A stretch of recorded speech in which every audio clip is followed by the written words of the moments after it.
கர்த்தருடைய பரிசுத்த நாமம் மகிழ்ப்படுவதாக.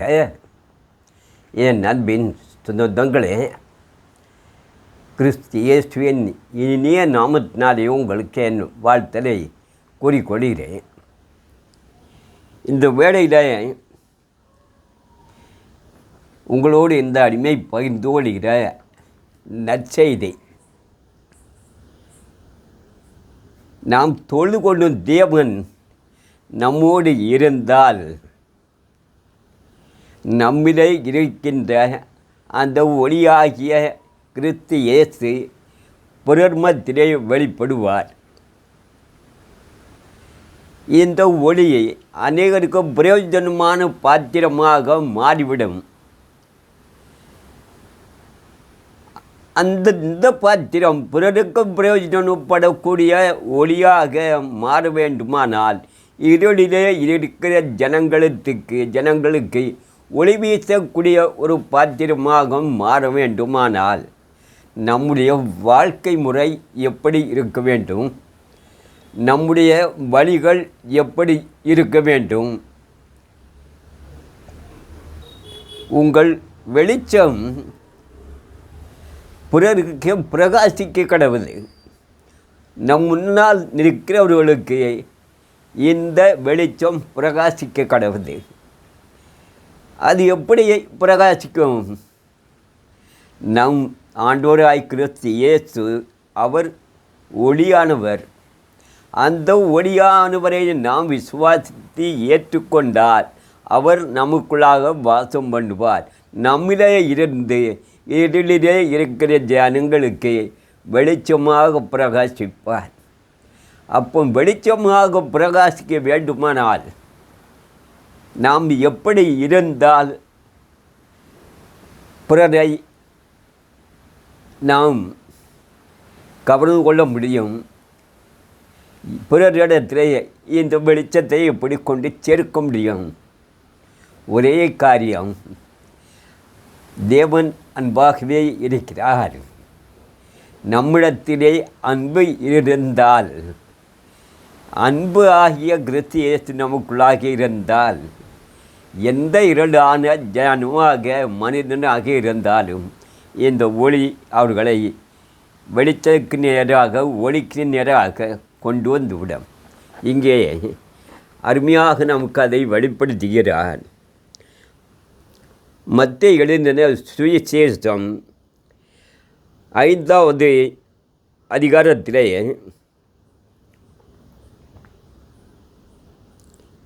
நீங்கள் 14வது வசனத்தில் இருந்து வாசிக்கிறேன்.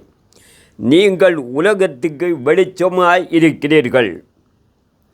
மலையின் மேல் இருக்கிற பட்டணம் மறைந்திருக்க மாட்டாதே.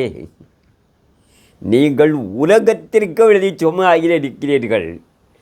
நாம் உலகத்திற்கு வெளிச்சமாக இருக்க வேண்டுமானால் அந்த ஒளியாய் கிறிஸ்து இயேசுவை நாம் ஏற்றுக்கொண்டால், அவர் வார்த்தைக்கு தலைகளை தாழ்த்தியனால், அவர் கட்டளை கற்பை பயந்து நடந்தால், அவர் நம்மோடு வாசம் பண்ணுவார். இந்த ஒளியான அந்த கிறிஸ்து இயேசு நம்மிலே இருந்து வெளிச்சமாக அநேகருக்கு பிரகாசிப்பார். அப்போ பிரகாசிக்கணும்னா நாம் என்ன செய்யணும்? விளக்கை கொளுத்தி மரக்காலால் மூடி வைக்காமல் விளக்கு தண்டில் மேலும் வைப்பார்கள். அப்பொழுது அது வீட்டில் உள்ள யாவருக்கும் வெளிச்சம் கொடுக்கும். ஆமென். இந்த நம்முடைய வாழ்க்கை கிறிஸ்துக்குள்ளாக நாம் வழி நடந்து கொண்டிருக்கிற இந்த விளக்கு தண்டின் மேல் கிறிஸ்து இயேசு என்னும் அந்த ஒளி இருக்க வேண்டும். விளக்கம் கொளுத்தி ஒரு கட்டிலுக்கிடையோ ஒரு இருளுக்குள்ளேயோ கொண்டு வச்சா பிறருக்கு ஒளி வீசுமா? வீசாது, பிரயோஜனமே படாது. அந்த இருட்டுக்குள்ளே இருந்து அது அங்கே தான் அப்படியே ஒளி மங்கி போயிடும். ஆனால் எந்த ஒளியாய் கிறிஸ்து இயேசுவை நாம் விசுவாசி ஏற்றுக்கொண்டால் அவர் நம்மளை வருவார். இதை நாம் மூடி வைக்காமல் விளக்கு தண்டின் மேல், நம் வாழ்க்கையாகிய விளக்கு தண்டின் மேல், விசுவாசமாகிய விளக்கு தண்டின் மேல், பருத்தமாகிய விளக்கு தண்டின் மேல் நாம் வைத்தால் அதை பார்த்து அநேகர் இந்த வெளிச்சத்தை காண மனம் திரும்பி வருவார்கள். இருளிலே இருக்கிற ஜனங்கள் பெரிய வெளிச்சத்தை காண வருவார்கள். அதற்கு நாம் தேவனுக்கு முன்பாக பயத்தோடு நடுக்கத்தோடும் அவரை தொழுது கொண்டு அவருக்கு முன்பாக நின்றால் ஒளியாகிய தேவன் நம்மிடத்திலே வாசம் பண்ணுவார்.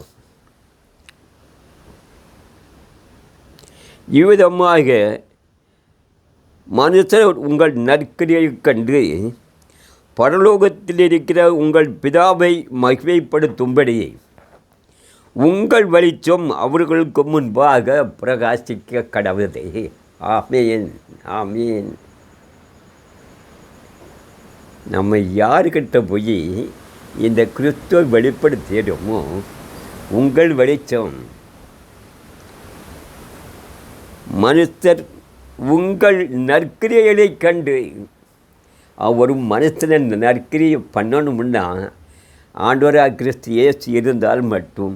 நற்கிரியை என்றால் அன்பு வெளிப்படும். இந்த அன்பை எந்த மனுஷருக்கு வெளிப்படுகிறதோ மனுஷர் உங்கள் நற்கிரியைகளை கண்டு, நம்ம அன்பை கண்டு, நம் இரக்கம் கிருபையை அவர்கள் கண்டு பரலோகத்தில் இருக்கிற பிதாவை மகிமைப்படுத்தும்படி உங்கள் வெளிச்சம் அவர்களுக்கு முன்பாக பிரகாசிக்கப்படுவது. வெளிச்சத்தின் பிள்ளைகளாக நாம் இருந்து அந்த இருக்க ஜனங்கள் மத்தியிலே இந்த ஒளியை கொண்டு சேர்த்தால், கிறிஸ்துவாகிய இயேசுவை கொண்டு சேர்த்தால், அவர்கள் மனதிரும்பி ஏற்றுக்கொண்டு யாரை மகிமைப்படுத்துவார்கள்? பிதாவை மகிமைப்படுத்துவார்கள். இந்த பிதாவை நாம் உலகால அறியாமல் போயிட்டோமே, இருளுக்குள்ளே இருந்தோமே.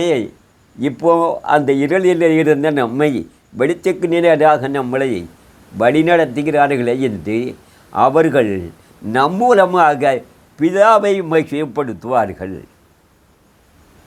நம் வெளிச்சம் அவர்களிடத்தை கடந்து செல்ல வேண்டும். அதற்கு நம்மை நாம் பக்குவப்படுத்திக் கொள்வோம், தயார்படுத்திக் கொள்வோம். இருளுக்குள்ளாக நம் வாழ்க்கையை சென்று விடாமல் ஒளியாக கிறிஸ்து இயேசுக்குள்ளாக எப்பொழுதும் நாம் ஜீவித்து கொண்டு இருந்தால் அவர் நம்மை விட்டு விலகவும் மாட்டார், நம்மை கைவிட மாட்டார். நம் வெளிச்சம் அநேகருக்கு பிரகாசிக்க பண்ணும். ஆமென், ஆமென்.